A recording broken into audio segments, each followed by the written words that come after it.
When most manufacturers build retro motorcycles today, they usually start with a modern platform and then add vintage styling on top. But the 2026 Moto Guzzi V7 Special 850 does things very differently. Because this bike isn't trying to imitate the past, it actually comes from it. Built by the legendary Italian manufacturer Moto Guzzi, a brand that has been building motorcycles since 1921, the V7 carries more than just retro styling. It carries real motorcycling heritage. At the heart of the bike sits Moto Guzzi's iconic transverse 90-degree V-twin engine. For 2026, the air-cooled 853 cubic centimeters engine produces around 67 horsepower and 79 newton-meters of torque, delivering strong low-end character rather than chasing extreme top-end performance.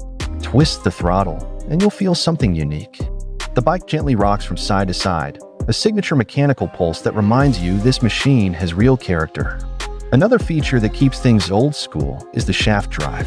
Unlike most motorcycles that rely on chains, the V7 uses a shaft system that's smoother, cleaner, and requires less maintenance. Visually, the V7 Special is pure Italian retro art. You get spoked wheels, twin rear shocks, chrome details, and that beautifully sculpted fuel tank that looks like it came straight out of the late 1960s. But underneath that vintage style, it's still a modern motorcycle.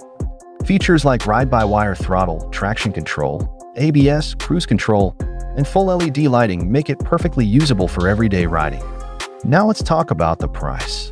In the United States, the Moto Guzzi V7 Special 850 starts at around $10,190, while in Europe it's roughly £8,900 or about €9,000 depending on the market.